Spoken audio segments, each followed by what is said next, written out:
বন্ধুরা, আপনারা কি জানেন মহাদেব ভক্ত নন্দী রাম ভক্ত হনুমানের পরীক্ষা নিয়েছিলেন? কৈলাস পর্বতের পবিত্র শিখরে একদিন এক অপূর্ব ঘটনা ঘটেছিল। এক ভক্ত আরেক ভক্তর পরীক্ষা নিয়েছিল। চলুন জেনে নিই সেই অপূর্ব ঘটনা।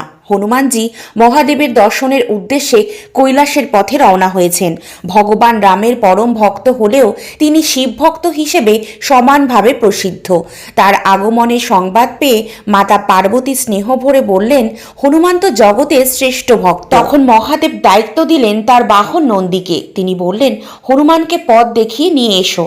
নন্দীজি বিনীতভাবে প্রণাম করে বললেন, প্রভু নিশ্চয়ই, তবে আমার মনে এক প্রশ্ন আছে। এই মহান ভক্ত কি সত্যি অহংকার মুক্ত? আমি এই ভক্তের পরীক্ষা নিতে চাই।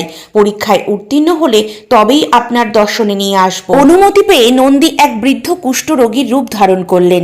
কৈলাসের পথে এক নির্জন স্থানে বসে পড়লেন, যেন অসহায় রোগে আক্রান্ত মানুষ।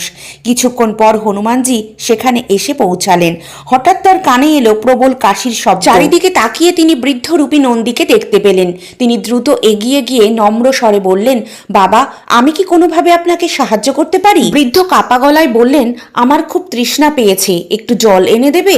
এক মুহূর্ত দেরি না করে হনুমানজি ঝর্ণা থেকে একটি পাতায় করে নিজের হাতে জল নিয়ে যত্ন করে বৃদ্ধকে জল পান করালেন।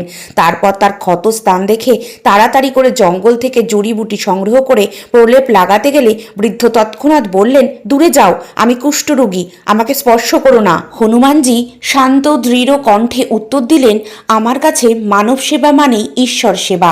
যে দেহে প্রাণ আছে সেখানে ঈশ্বর বিরাজ করে। এই বলে তিনি যখন ভক্তি ভরে বৃদ্ধার গায়ে হাত দিতে গেলেন, তখন হঠাৎ বৃদ্ধের রূপ মিলিয়ে গেল।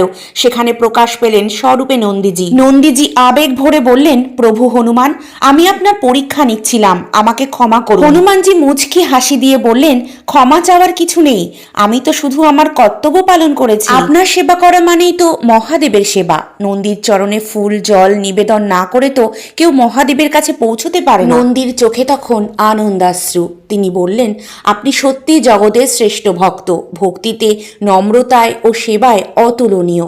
এরপর অসীম আনন্দে নন্দীজি হনুমানজিকে নিয়ে গেলেন মহাদেবের সান্নিধ্যে। সেই দিন কৈলাস সাক্ষী ছিল এক গভীর সত্যের ভক্তি।